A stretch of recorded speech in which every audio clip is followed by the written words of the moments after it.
Welcome back to the Always Reading Book Club. It is your girl, Kiki Reader, and we're going to do a full series in one video. So, today's video is going to be the Reasonable Doubt full series by Whitney G. We meet Andrew Hamilton, and he's in a hotel room, and he's getting sucked off by a woman he met on a dating website. So, she's actually doing a pretty good job. He's about to blow, and he tries to get her to move, but she is like locked on him. And he tries again to move her, but again, she's locked up on him. So he winds up coming all in her mouth, and she swallowed, which impressed him. So she was like, "Oh my gosh, I've never swallowed before." And he says to her, "Well, you probably should have did that for somebody else." And she's like, "Wow, like what an ass, like geez." So then she tries to be like, "Hey, you want to watch some HBO? We can get some food." And he's like, "No. Do you need money for a cab? Or are you just gonna stay until checkout and then checkout's at noon tomorrow, by the way?" And so she's completely floored. She does this whole rant to him about how, you know, he's eventually gonna get tired of these like hookups and all this type of crap or whatever. He had looked on her ID and saw that her real name was Sarah, and I think she had told him her name was like Samantha. And he brings that up to her, and she's just kind of like, "Why would I give my name to someone I met on the internet?" And he's like, "Well, you just F somebody from the internet." She goes off again, and he pretty much just let her know it's a one date, one hit thing with him. That's it. It's never going to be anything beyond that, you know? And we actually found out he's decided today is going to be his last day in New York City. So something happened, but we don't know exactly what. So 6 years have now passed, and he is in Durham, North Carolina. He's on a date with a woman who looks nothing like the photos that he saw online. So we come to find out she's been using her roommate's pictures. So he just leaves her, blocks her on the dating app. So we find out that he has a friend that he met on a lawyer chat room, and they've kind of become friends. And it started out um, with her, asking him a bunch of questions. And then what he tries to do normally is he meets the people on lawyer chat, and he tries to kind of like move them over to the dating website so he can kind of see what they look like and see if he wants to bang them or not.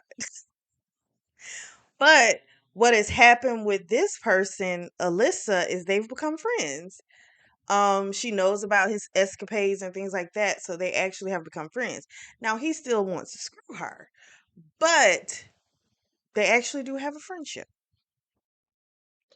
His secretary's name is Jessica. She comes in his office. She asks him if he would like to attend a gala with her, and he tells her no.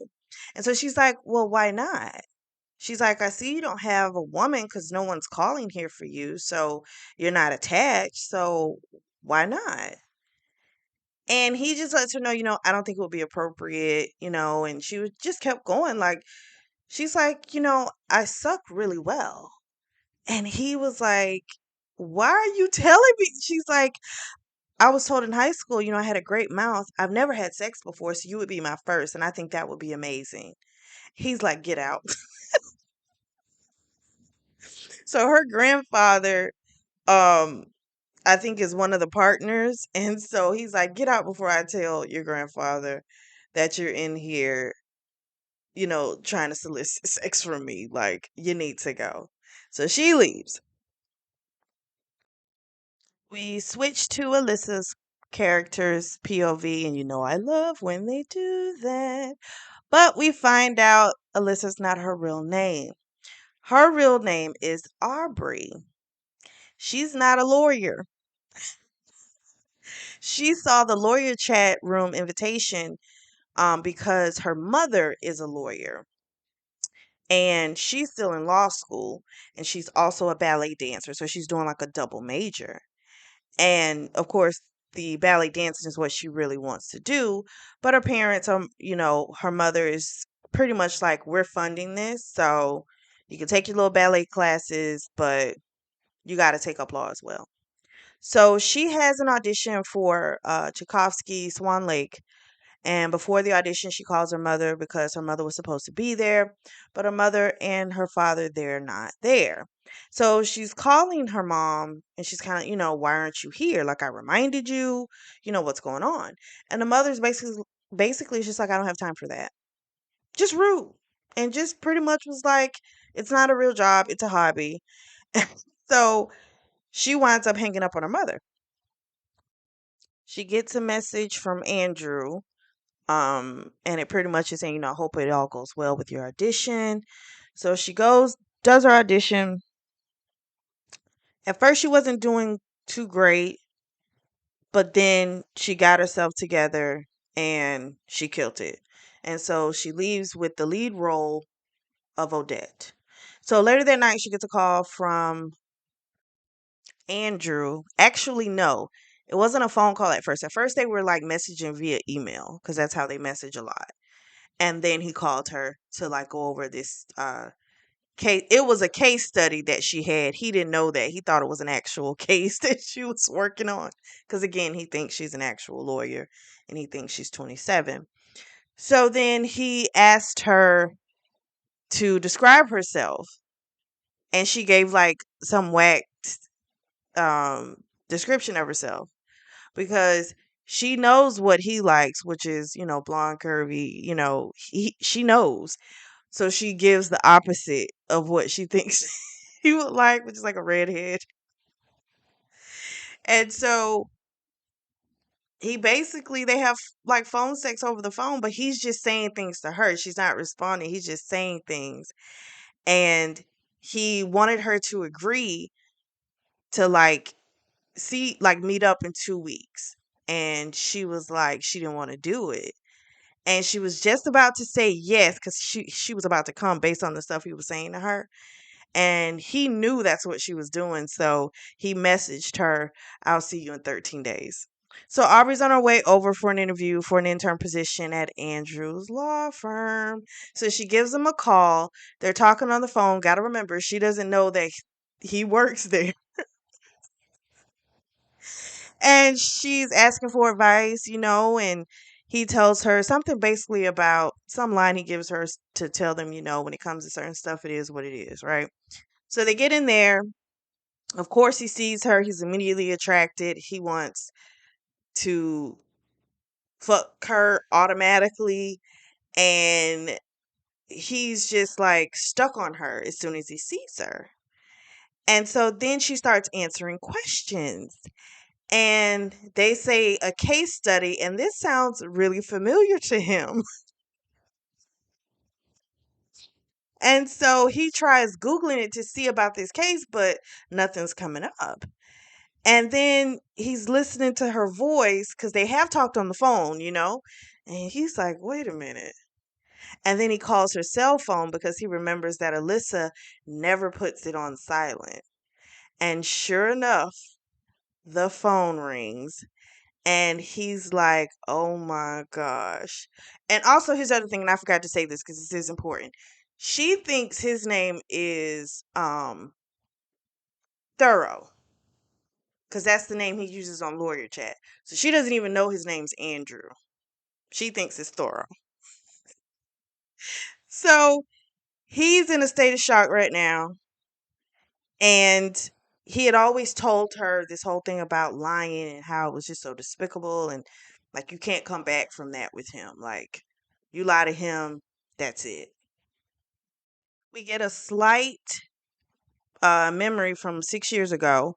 And he says it's the night that changed everything, broke him, scarred him. And the only part he says is that he got a phone call from someone and they kept saying that I need you, um, and come help. So I don't know what that was about. We're going to find out. But he definitely feels like he's done with the friendship with Alyssa. Well, Aubrey now, because now we know her real name. But he's going to make her pay first. So he has her assigned to him. And she is going, I feel bad for her because he's going to make her really pay. And he is being so cruel to her. He's short. That's not that bad. He makes her bring coffee. Not that that's bad either. But he's not teaching her anything. She's an intern. The purpose is for you to teach. And he's not doing any of that. He's just being really nasty with her. So she had asked to leave early because she had a ballet rehearsal and he told her no. So she was like giving him all the reasons of why he should let her go, but he was too busy thinking about how he wanted to fuck her. And he was just like, no, you have to work 25 hours a week and you're going to work the 25 hours that I say you're going to work. And so she says, you know what? Fuck it. I'll just go to one of the other partners and ask, to be reassigned and also see if they'll let me go. She's like, because I'm tired of this. You treat me like crap. You're not teaching me anything. This is pointless. So then he runs to the door to stop her and he says, I'm your boss and all this type of crap. And she's like, if you don't let me out of here, I'm going to fucking scream. And then he crashes his lips on her. And it's this super intense kiss. And so he winds up going to her cooch. Um, and she's really wet. And he stops himself and he's just like, fine, go to your fucking rehearsal. So later that evening, he gets text messages from Aubrey saying, what's going on? Like, I've been trying to reach you all day. Like, I'm getting kind of worried now. So finally, he texts back, I'm fine. I just found a new discovery and I'm just trying to figure out how to handle it. And so she's like, is it serious? And he's like, yeah, it's real serious. And so then she's like, oh, yeah, I got to tell you about my boss and what he did today.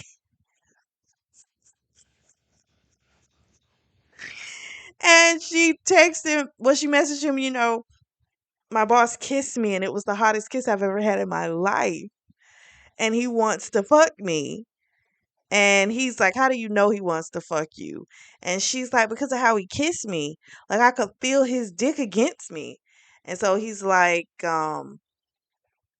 he's not going to talk to her for a while. He didn't text this to her. He just kind of made a mental note. He's not going to talk to her for a while, even though that kiss was amazing.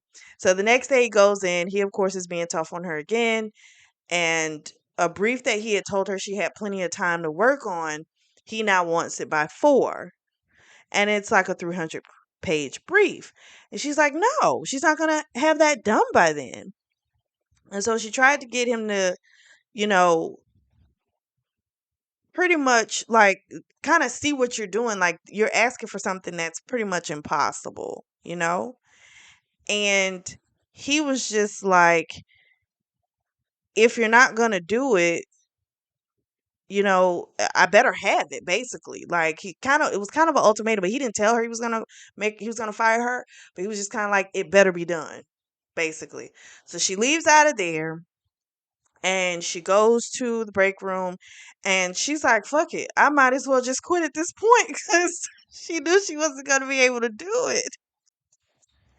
So then Jessica comes in the break room to get her because she's like, Mr. Hamilton wants to see you. And so she goes in there and he does this whole elaborate thing about liars. And he says her name, Alyssa. And then it all makes sense. He's thorough. And she's like, oh my God. And so, of course, he's saying, the whole time about, how he hates fucking liars, and why would you still lie to me when I told you that I can't value your friendship if you're going to sit up here and keep lying to me. And so she was kind of like, well, what if it'll protect the other person? Shouldn't there be kind of like a stipulation to where sometimes it is necessary? And he just was like, that wasn't good enough. Like, no, there's never a reason. That was his response. So he tells her he's going to reassign her. So she's going to be Jessica's assistant. And he told her, when you bring my coffee, you leave it on the bookcase. So basically, he's trying to make it to where he doesn't have to see her um, as little as possible. So she goes home. She takes a shower. She is still thinking about everything that's happened. and she hears the someone knocking on the door, and so she puts a towel around her, goes to the door, and it's Mr. Andrew. And so she's just kind of like, "What are you doing here?"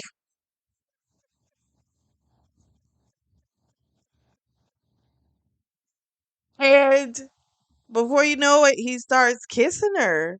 He like ripped the towel off of her. He starts kissing all over her body, gets down, eats her pussy, whips his dick out, puts a condom on, and makes her sit on it. And they have this amazing fuck session. And then afterwards, he says to her, "Was there anything that you didn't lie about?" And she just said, "I really did miss you." And he put his clothes on and he left. So that night, he goes home. He's trying to look up women, but he's thinking, okay, I need to find somebody else to fuck so I can get her out of my system. Because that's all it is I need to just find something to replace her with. So Aubrey comes in the office later on, and sure enough, they fuck it in the office. And so afterwards, he says to her, "When you bring my afternoon coffee, leave it on the bookcase." And she's like, "Why?" And he says, "Because if you bring it to me, I'm gonna fuck you." So then she leaves, comes back later, and she pours the coffee in his lap. And he's like, "What the fuck?" And she's like, "Well, I figured I could do whatever I want since I'm not the only one that's a liar." He's like, "What are you talking about?" And she said, "Someone's waiting for you at the front desk. Your wife." He of course was like, "What the fuck, Aubrey?" She storms out. He starts calling for Jessica. She comes in. He's like, "I need you to call a dry cleaner, get me a suit.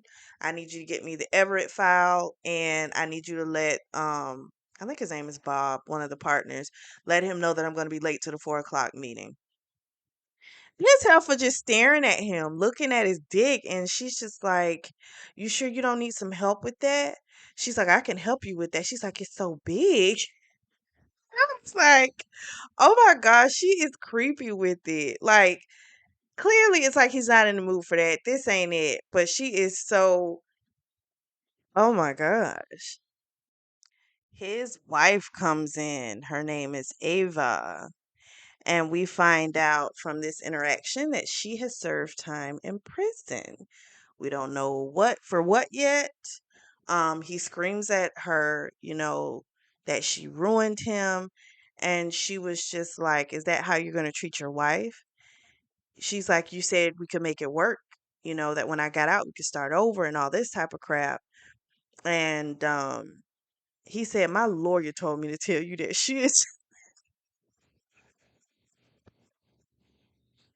She was pissed off that he had served her divorce papers in prison. And so clearly she hasn't signed them.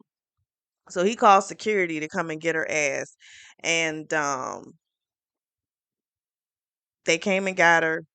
She, of course, kept with that whole crap about, "You're really going to treat me like trash." And he was just kind of like, "There you go again, asking rhetorical questions." So then he, of course, was like, he has got to find somebody on that dating website tonight because he needs to fuck this shit out of his system. So she said something to him about the Andrew Hamilton being his new name. So clearly he's had a name change. So he's going to be interesting when we find out this stuff. So Aubrey has an event that she's going to perform in. Um, and it's like a preview of the upcoming ballet that they're going to be doing. So it's just a little snippet of that.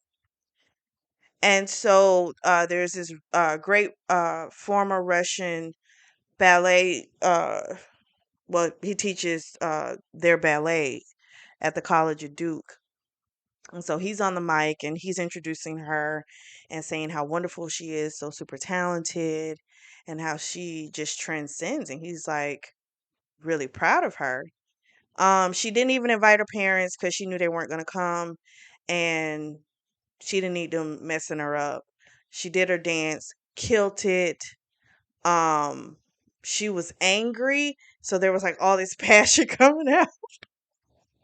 And her partner, her dance partner Eric, was like, "Oh my gosh, that was amazing." So when she gets off stage, Jennifer, who's a senior dancer, comes at her because Aubrey's a junior, and she's pissed because she's like, that was supposed to be her role. And she basically tells this little story about how when she was a freshman, um, a senior apparently was doing what Aubrey's doing, which is double majoring, and she cracked underneath the pressure, and she got to get the role, the lead role. And she's like, and the same thing's gonna happen to you, and I will be dead. And Aubrey was just like, girl, like she could care less. Like it didn't affect her. She wasn't paying that girl no attention. Because here's my thing. What reason do you, if you're that confident, then you'll just fucking do it. Why are you telling me? You're trying to tell me because you need for me to be less than perfect so that you can get my spot. You know what I'm saying?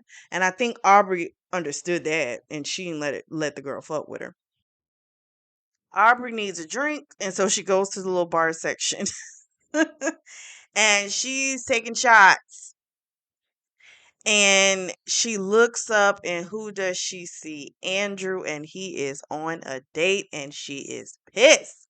So she gets her phone, she starts emailing him because that's pretty much how they communicate, email or phone. And she's like, wow, you're already on a effing date, you're married, you're a liar, like all this type of stuff. He responds to her. They have like this messaging war. And so then he told her to meet him in the bathroom. She didn't say anything back to him. She got up to leave, and he got up from where he was with that woman, and he took her in the bathroom. They're arguing, and she says to him, what? So you're gonna take her across the street and fuck her? And he's like, yeah, I do have a suite across the street. He's like, that's probably what's gonna happen. And he says, the last 4 nights that I tried to bring someone there, I couldn't fuck them because all I kept thinking about was you and how I wanted to fuck you. And she was just like, oh. And then he's like, I'm going to ask you questions. And could you not lie to me? And she's like, whatever. And he's like, do you not want to fuck me again? And she didn't say anything. And so then he starts rubbing on her, and then he starts fingering her pussy, starts kissing her. They have this hard fuck session in the bathroom. And then he was about to leave, and she just kind of said, why do you do that? Like, why do you leave like right after? You don't say anything. And he's like, I don't do pillow talk. And she's like, that's trash, And that's not good enough. So then he tells her he'll send someone to take her car home, and he'll wait for her when she's done, and he'll take her home. So then she gets in the car, she sees a red folder and on the dashboard, and he snatches it from her and puts it in the glove compartment. And she pretty much is like, you can tell me stuff, but it's like you don't want to tell me about a part of your life, and I don't get it. And he's like, and I'm not going to. That's just how it's going to be. And so she's like, oh, so you just want to fuck me and that's it. And she's like, I don't get anything else. And he's like, I don't do all the other stuff. And so she's like, fine. And she gets out of the car. So they have been fucking like rabbits for a couple weeks. And he had even fucked her this day before he had to go to court. So he's not even paying attention to the opposing attorney. He's just thinking about, fucking Aubrey. And so, of course, the other attorney didn't have enough evidence. Case got dismissed or whatever. The lawyer thought he was staring at her, but you know how you're looking at somebody, but you're not looking at them? Your mind is somewhere else. That's what was happening. But she thought they were having a moment. So she approaches him afterwards, and she's all like, I'm going to keep filing. And he tells her, well, if that's what you want to do, fine. And then she says to him about, you know, some bullshit about how she found him attractive. And, I saw you staring at me. And, can we hang out? And she pretty much was throwing her pussy at him. And he was just kind of like, if what I just saw in that courtroom is any indication of the passion you have, I don't want it. Oh my gosh, that was so funny. Oh my gosh. So then she, of course, got pissed. I was like, oh my gosh. She's like, how could you talk to me like that? He was just, you're the one up here throwing yourself at me. I'm not trying to pick you up, you know? I mean, and it takes courage, to put yourself out there, and I get that. But then don't get mad at somebody if he's not feeling you. He's just not feeling you. She was so embarrassed.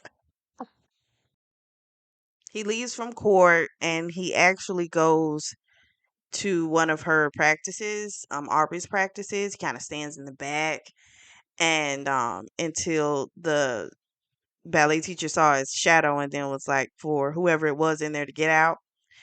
But he heard the ballet teacher was like going off on Aubrey. Well, they're harsh. I'm not saying it makes it right, but they're harsh. And so he was going off on her because she wasn't doing good. So he said what he needed to say to get the what he needed out of her. So he leaves, he goes back to his apartment, and he has a note on his door that's from Ava that says, I'm not leaving until we talk. So then he has a drink like 3 o'clock in the morning. And he had also, actually, no, before the 3 o'clock in the morning, earlier, he had got a call from Ava's parole officer, too, saying that he was lying because he had reported the fact that she was breaking, her parole because he knew she shouldn't be out of state. And the person was like, you need to stop making false accusations. Like, we have verification that she's here.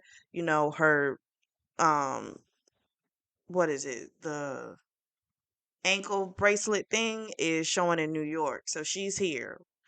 So he was like, fuck it. I don't care. And he just hung up the phone. So then later on, he calls Aubrey. She answers. And he's like, she says to him, oh, you must have been thinking about me. And he was like, I was thinking about fucking you. She's like, no, you had to be thinking about me. And he was like, no, I was thinking about your pussy. So then she's like, so the note that was left on my window on my car that said he only yells at you because you're the best with a white flower. What was that about? He hung up. That is so that I read that. I read it twice because I thought that was so freaking funny. Like you sitting up here perpetrating like you don't give a shit about her. Like, no, I'm just thinking about fucking you. But then you sitting up here writing her fucking notes. So then the next day he has to deal with interns going over cases. And they have to do a certain amount each month, and they're not giving him the information he wants. And so he leaves, and then Aubrey comes in, and she has a file, and she's pretty much, this guy has no history. Like, there's a period of time that's just erased. Like, how is that possible? And so he's just like, it's not a race. You just got to know what you're looking for. And she says to him, because she's looked up his name and stuff on the internet. She doesn't find anything. So that's why this case is also kind of like kind of making her look like, and because she made the comment, whoever erased your history, your past, might have helped this guy. Maybe you can reach out to that person. All Andrew said to her was, you haven't looked correctly. And then he said, after I fuck you, then I'll show you what you need to do. So she goes to dinner with her parents a few days later at a country club. They drop a little bomb on her. Her father's running for governor, and they're basically going to need her on the campaign trail with them. Because apparently the opponent has a set of twins that are 20 years old that were homeschooled, and they go all over the world with them. And so they're like these do good people. And so they're going to need their daughter to be with them because she is 22. And the reason she hasn't graduated is because apparently they've pulled her out of a couple schools for whatever bullshit reason. So they basically want her to be okay with this, which means she has to give up the whole ballet thing. And they've already talked to her school about the online schooling for her. And the ones that she has to go to, they'll, she can do that. Um, so she's pissed. She's beyond pissed. She's like, I'm not giving up ballet.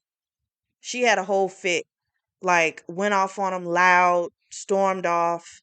And before she left, she said, I'm going to vote for the other guy. I said, well, damn. So she didn't have her car, so she had to call someone. So she messages Andrew. He came and got her within 30 minutes. So then he picked her up and she's like, just take me anywhere. I just don't want to go home. So he took her to the Hilton. She got pissed off because she's like, is this where you take your women? And he's like, yes, I have. And he's like, what's the problem? And she's like, can you take me somewhere else, And she dozed off, which I'm kind of like, how you doze off or whatever, but okay. But she wakes up and she's in his actual condo. She loves this, of course. So they wind up taking a shower together, having a heart fuck. He even he taught her how to suck dick. She had never done it, and she did really well. He let her come in her mouth and all that great stuff. So then after that, they were getting ready. He was getting ready to take her home, and she's like, "No, I don't want to go home." And she's like, "I want to stay here." And he's like, "I'm tired of you pushing me beyond my comfort levels." And she said, well, I won't push for anything else tonight, you know? So he gets her some clothes and they fall asleep. Um, Wake up, and she had told him before she went to sleep that what she wanted for breakfast. And so he left early that morning because he had a new client. So when she woke up, he was gone. Um, but then there was a knock on the door, and he had left a note saying, I'll come back and get you and take you home. And she goes to the door, and it's someone with the breakfast that she had said she wanted. It was like waffles, strawberries, orange juice, and some bacon. So the next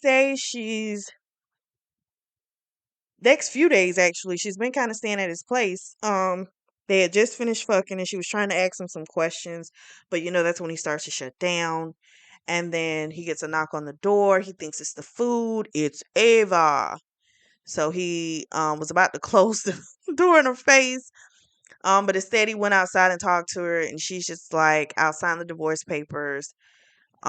She's like, just give me 10,000 a month. And he's like, I'm supposed to pay you $10,000 when I found you fucking my best friend and found out you were fucking judges and everybody else.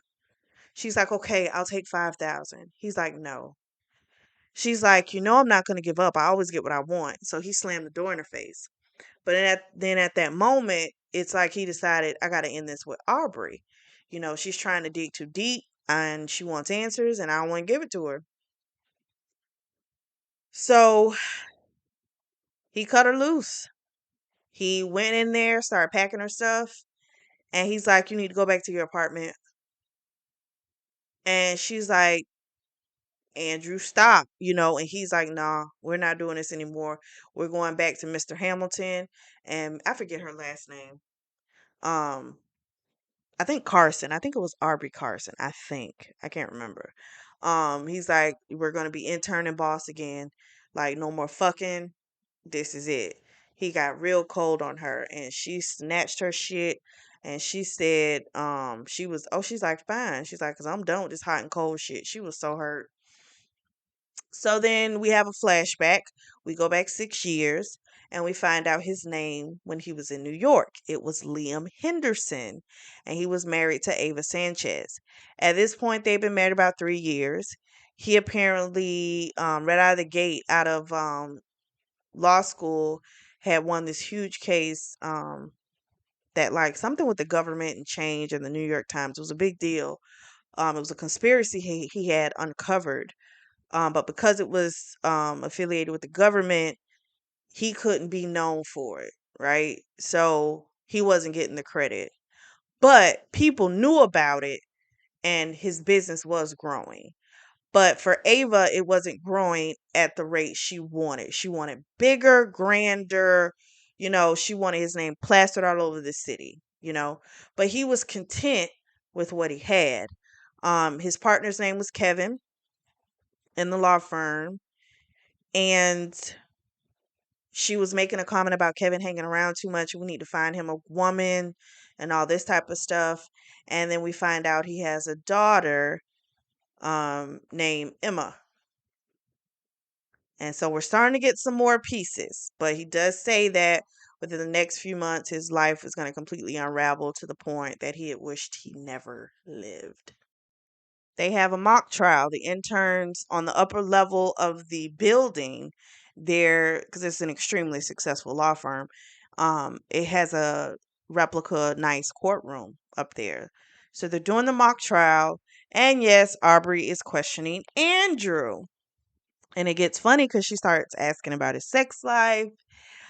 It's a crazy scene. She winds up leaving upset because she couldn't break him. I don't know why you thought you was gonna break a seasoned attorney, but okay. He leaves, goes to his office. Ava's there, and she's like, "I have the papers. I've signed them." So he calls a notary to get over there ASAP. So they come. She tries to walk down memory lane with him, and he's like, we're not doing that. Come to find out, he had called the police, and he's like, they'll be outside waiting for you since you violated your parole. So you can go back to prison. And she's pissed off, and she has this like look on her face. And so she said something to him about you need to let go of what happened with Emma. She's like, clearly everything made you a better person. She was looking a hot mess. Um, she had red eyes. She looked a little cray cray. And so we're starting to get a little bit more of the story. So he leaves from there, goes for a drive. In that red folder that Aubrey had picked up that day in his car, there were pictures of Emma. And I'm like, oh my gosh, can we please get this whole story? So poor girl, our girl Aubrey is not doing good. It's been really rough on her without Andrew. She's practicing with her coach Petrova, and he just says to her, "You're getting fat," and I was like, "Oh shoot, is she getting pregnant? I wonder if she's pregnant." And he's just like, "Are you serious about this? Is this something you really want? Like, what's going on?" And she's like, "No, I really want this. I really want this." So then she gets a call from her mother, and her mother is like talking about the fundraiser that this couple, they're coming to the house, possible donors, and she needs to be there. And then she starts, telling her all these different events she's going to have to come to. Never asked that girl how her day was, how she was, nothing. So finally she says to her mom, just say you don't give a fuck about my life. I said, well, damn. She's like, just say that. It'll be a lot easier than sitting on this phone and just listening to yourself talk about yourself. And then she hangs up the phone.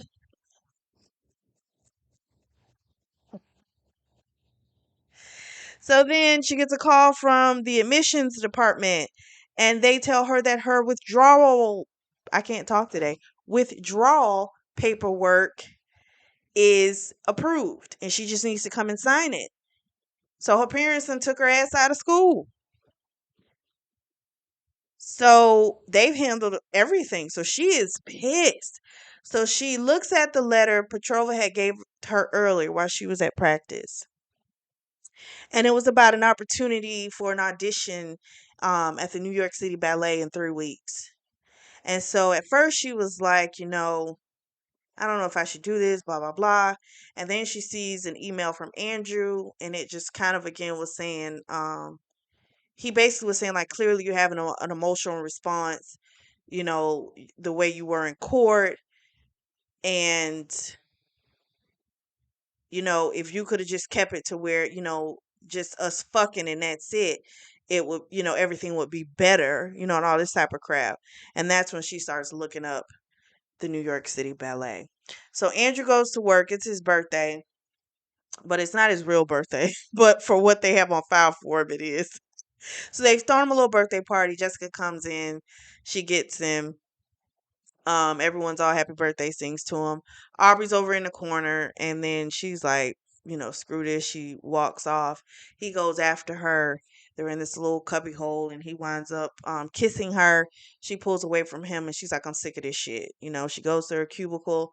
She starts packing up her stuff, and he's like, where are you going? I didn't tell you could leave for today. And she was like, I can't do this anymore. And then she was like, well, here's your gift anyway. I got this before you threw me away. So then she leaves. He goes to his office. Before he gets to his office, Jessica gives him a gift and was like, open it in private. So he opens up her gift in his office and it's some fucking underwear. And she wrote a note saying, I took these off 5 minutes before. So she had overheard the fact that Aubrey used to put her underwear in his pocket. So she overheard this. And so that's why she did. I said, you look helpful. So then he opens up Aubrey's gift and it's a picture frame and it's a picture of them that they took while they were in bed together, and she gave him a watch and she had it engraved and it said something about something with thorough. What did she say? She pretty much like how she liked the thorough, but Andrew was the person that she fell in love with. So of course he's like he's got to get a new date. He's got to get her out of his system. He needs to fuck someone new. He gets this woman. She's an attorney. Meets his physical, you know, the physical attributes that he likes, and he gets to the hotel room with her. They're kissing and stuff, but his dick starts going soft when he realizes this is other woman because he had started thinking about Aubrey, and so his dick was hard. And then when he looked at the woman, got soft. He didn't want her, and the woman was pissed off, because he was rude to her and everything. But she winds up leaving. She said some crap. She was gonna put a red flag on him, and he didn't give a shit. Um, he winds up he calls Aubrey and she answers and she tells him, don't you ever fucking call me again. Aubrey decides she is moving to New York City. She clears her bank account, her savings. She's gonna wire the money for the rest of the apartment because she has a roommate, but she'll wire the other half of the rent. She buys a one-way bus ticket. She leaves her car in at the apartment. Like, girl is going. And she gets a phone call from her mother, like, where are you? Like, are you coming to the event? And she tells her, I'm not coming. And her mother's like, I'm really getting tired of you and all this, look, this stuff that you're doing. And she told her mom nothing. She just hung up and left. So a week passes. Andrew hasn't seen Aubrey. She's not bringing his coffee. Jessica comes in and he's like, "Where's Aubrey? Like, I need her to come. I need to see her." She's like, "She resigned last week." He's like, "What?" She's like, "Yeah, she put two letters, one to the partners and one to you. So the one to the apartment was not to the apartment. One to the partners was, nice and sweet. Thank you for the opportunity. All this, blah blah blah. And the one to him was just like, fuck you." So she's up in New York City. She's practicing. It's audition day. She's late. Wore the wrong tights. It's just a mess. And so when she does dance, she's a little off. And the guy, what's his name, Ashcroft, he's just like, that's not gonna work. But she's a really great dancer. So she's like, she's gonna prove it. So she tells the piano person, play Tchaikovsky's, and she gave the thing, and the guy started playing, the pianist started playing, and the girl killed it. And then she just like, thank you for the opportunity. And she left out. And when she got outside, she thought she was about to throw up, but she wasn't. And Ashcroft was like, that was the most disrespectful thing I've ever seen. But he was like, but I will see you next week for the second round of auditions. So she's like all super happy. But then she didn't have anyone to call. And that was depressing. Um, she had a lot of phone messages and mess phone calls and text messages from her parents, but she doesn't look at them, doesn't return them. She has an email from Andrew, and she deleted it. She just was like she needs to be in a happy place, and she needs to focus on moving forward. Andrew's doing bad. He yelled at his own freaking client while the woman was on the stand. The judge had to call him back to the chambers. Like, what is going on with you? Because clearly they know this is not his normal behavior. So the judge is like, we're gonna give you a 2-week recess because you need it. The partners are like, we're just gonna take over the case, but he's like, nope, no, you're not, because they were trying to get him to go on vacation. He won't do it. So then Jessica comes in his office and he's like screaming at her, and she's like, you really miss Aubrey.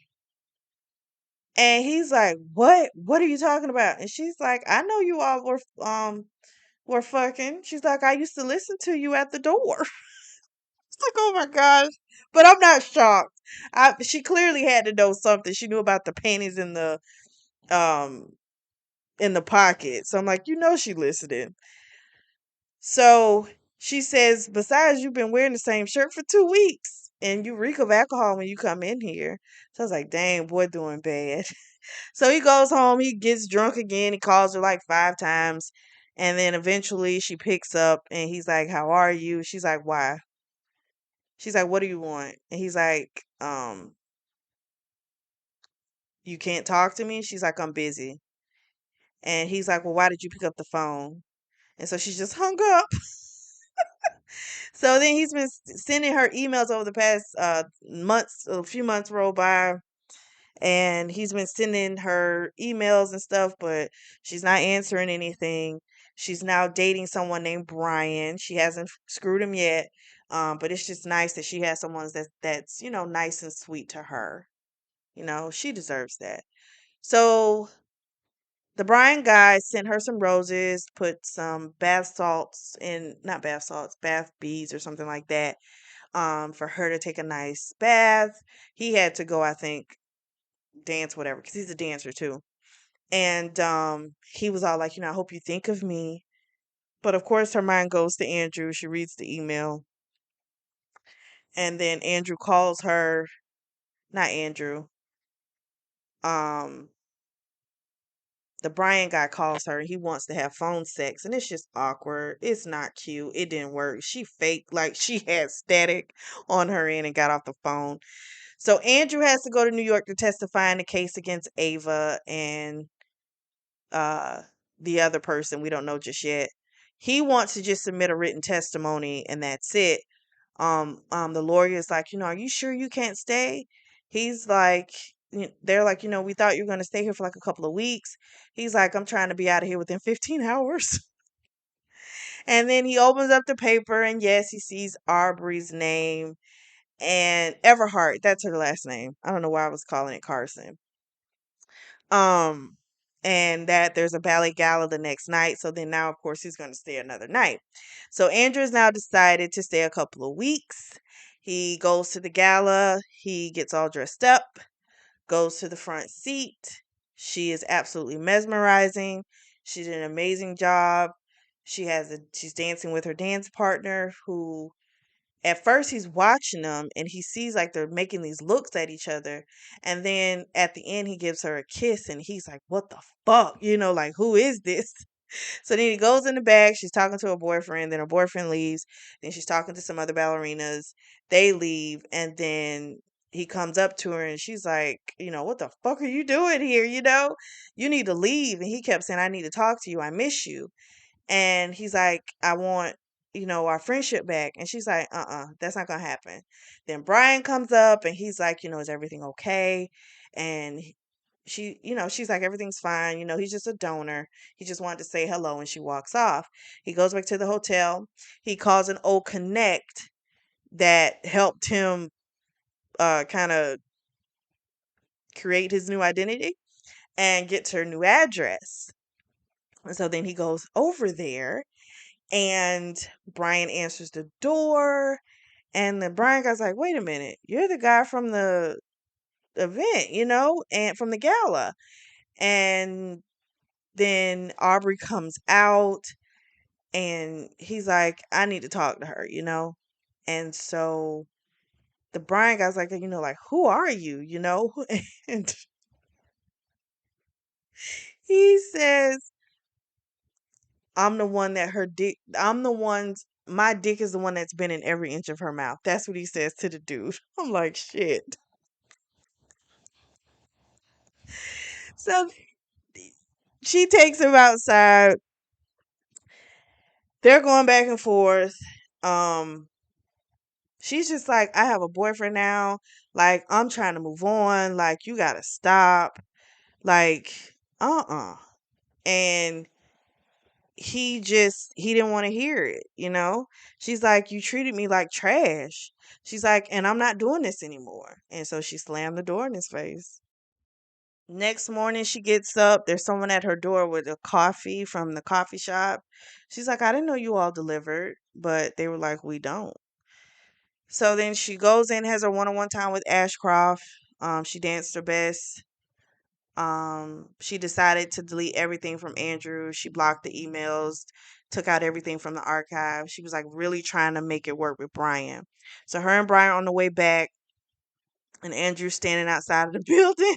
And Brian's like, what is wrong with you, dude? Like, she doesn't want to see you. She has a boyfriend. Get over it. And Andrew says, you don't intimidate me.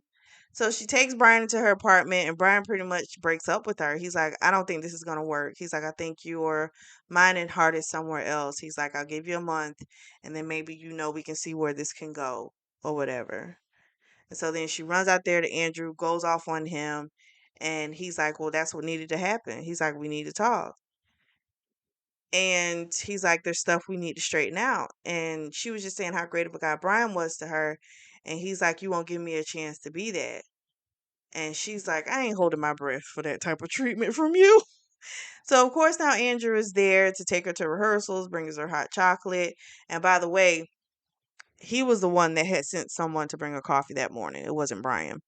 Back to the present. So he's just all in her face now. And she asked him what he's doing in New York City. And she's like, because I know that you didn't come here just to see me. And he says, but you're the reason why I'm staying longer.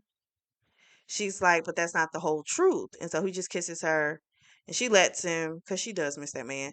So then she gets out. She goes to practice. Well, she's about to go to practice, and she gets grabbed on the shoulder by her mother. And her mother's like, we've been trying to reach you. And she's like, why are you here? She's like, are you here because you're on some campaign trail and you just got a couple of hours? She was like, you can spare that. Just go to the airport. And so her mother was all like, I'm sorry, we can stay longer. I'll call your dad up, so we can spend some time with you and all this type of crap. Because she told him, I'm not going back. Like, she's got a 3-year deal now with the ballet company. Like, no, her life is here now. So her parents are saying they're going to try and, be supportive of her. So we'll see. Um, while she's having a conversation with her mother, she skips practice for that day. And her mother picks up the newspaper, and her mother's talking about this case. And her mother starts talking about somebody named Liam Henderson. And she starts putting two together, and she realized this is Andrew. So he takes her out on a date, and they take the subway. She starts telling him about the case, and he just kind of says, okay, but he doesn't divulge anything. He just says that sounds interesting, but he doesn't admit anything. So then he takes her to a Broadway show of Death of a Salesman. We find out he actually wanted to be a theater major in college, but law school gave him more scholarship money, so that's where he went. So they're watching the play, And he starts eating her pussy. Gets down on his knees, start doing it. And when she was about to come, that's when the crowd was doing this great applause. But she screamed, so they thought something was wrong. So the people run up there, the ushers run up there, and they're like, "Is everything okay? Everything okay?" They're like, "Oh, no, no, we're fine, we're fine." So then they get back to the Waldorf Astoria because that's where he's staying. They have this nice hard fuck on the balcony, which is hot, but at the same time, that's scary to me. And I think it's because I watch a show called 911 on Fox, and this couple, they were kissing, and then she literally like went back and fell over. So it kind of freaks me out, but it sounds hot in theory. Anyway, I digress. So afterwards, she brought up the case again. He's still not saying anything, and then that's when she said, "You're never going to be honest with me." She's like, "Your form of honesty doesn't work." And he was like, "I was going to tell you everything," and she doesn't believe it. So she's like, "I'm done with this. I can't do this anymore. You don't trust me. I'm not going to trust you. Go." She's like, "Goodbye, Andrew, Liam, or whatever your name is." So then Andrew's on the stand, and the lawyer's trying to paint him as this abusive man. He goes off because he got cleared of those charges. The grand jury found out, that Abel was lying, and she got sent to prison. So he's like telling the cross-examining attorney, "If you're going to ask me a question, make sure you do your research." So then we find out a couple things. Kevin, who was his business partner, had been fucking Ava. And Ava was the one that was taking care of the books, which means he wasn't really paying attention to it, right? And so when stuff hit the fan, they both turned on him. So they were trying to get him from money laundering, embezzling, all type of shit. And then we find out that his 3-year-old daughter, Emma, wasn't even his. That's a lot of fucked up shit. And the baby was like 3 years old when she died. So then we get the whole story. So one morning, Emma wakes up 3 o'clock in the morning, which is when she normally wakes up. She wants to play. So he calls Ava. She's supposedly at a coffee shop. It's tax season, so she's super busy. And she's saying all this loving stuff to him, right? So he winds up going to the office and he hears Ava and Kevin fucking. She had told Kevin that Liam didn't want kids, right? Um, she had told Liam that she wanted to wait. So she was just doing bullshit, period. So she had also told Kevin that Liam's sperm didn't work and she had wanted a baby now. So then he found different ledgers as well because he didn't bust in on them while they was fucking. But he had the little girl in the other room further down or whatever. So I guess he wasn't going to do anything. But he looks in the desk, he sees these different things with his name on it, these ledgers, and he's like, "What the hell?" Like, he never signed any of this. So then he also hears them talking where she's saying, Kevin's like, "We got to stop doing this shit. I feel horrible." And, the SEC is starting to, subpoena us. Like, they're sniffing around, like, this is getting real. And she's like, "We're just going to put it on him. He won't get that much time." So she was just a cold bitch. Just cold. So he takes the baby, goes home. And when she comes home, he just says to her, like, "Why are you cheating on me?" And she at first was like, "What are you talking about?" And then he says, "Why are you cheating on me?" And then she realizes he knows. And he says, "I went to the office." Oh, she goes, "Oh, so you heard everything." So now her whole demeanor has changed because there's no point in trying to act like you give a fuck if you don't. We find out this bitch been fucking judges, everybody, to make sure he wins cases. He is a great lawyer, but she was doing everything she could because they had to keep up a certain image so that she could keep scamming this money as well. Because again, remember, she wanted a grander life. And she was just horrible. She's just a horrible person. So he filed for divorce, and to get back at him, she filed for full custody because she says, because he knows the child isn't his based on the conversation as well. So she goes, moves in with Kevin and playing happy family. He has to stay back. He wound up beating Kevin ass at a bar, beat him up bad. Um, and that was one of the reasons why she was able to get custody because of that incident. It made it seem like he was violent. Plus, she said that he used to beat her. So then, of course, they're not going to leave a child with him. So eventually, everything gets clears up, and he winds up getting custody of her because Ava ass goes to jail. And then Kevin was bringing her to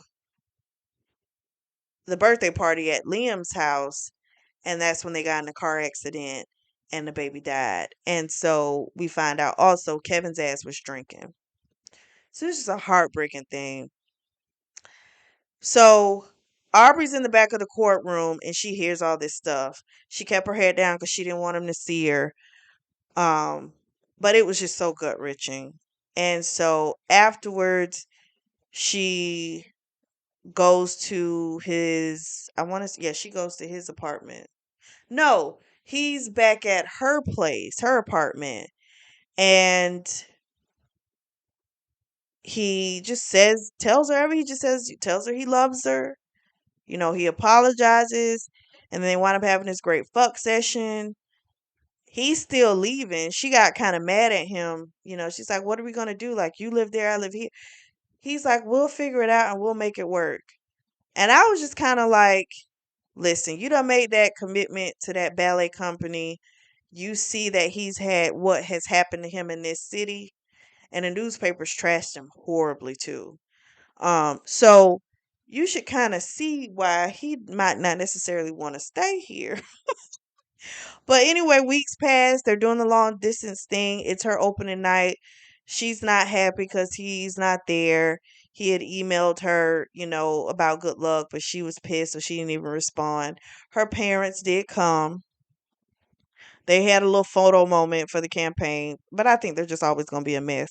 But they did stay and watch her performance, and she did an amazing job. And when she's done, she looks out and she sees her baby, Andrew. She's so happy to see him. Girl ran off stage. He winds up moving to New York to be with her. He accepts a job as a professor at NYU.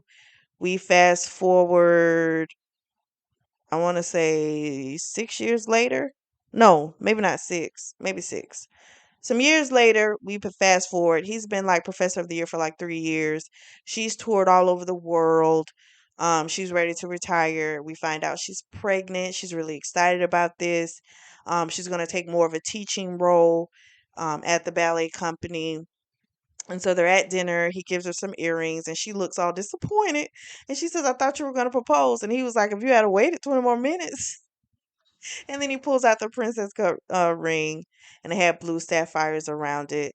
And she, of course, says yes. And they have this wonderful, beautiful life. And they might move back to Durham. He's still not completely sold on staying in New York City forever, even though she loves it. So hopefully they will find a balance. And that is how it ends. Now, this is a long video, and I know that, but this was three different books in one. So it was a full series. So it took a little longer to go through everything. I really liked it. I thought it was such a good read. Let me know what you guys think down in the comments section. If you have any suggestions as well, put those in the comments as well for me to look at some new books. If you are in the market for a beautiful journal or notebook, I do have a link for those, and that link is going to be listed down below in the description section as well. Make sure you like and subscribe. And as always, I truly do thank you all for your support, and thank you for tuning in to the Always Reading Book Club.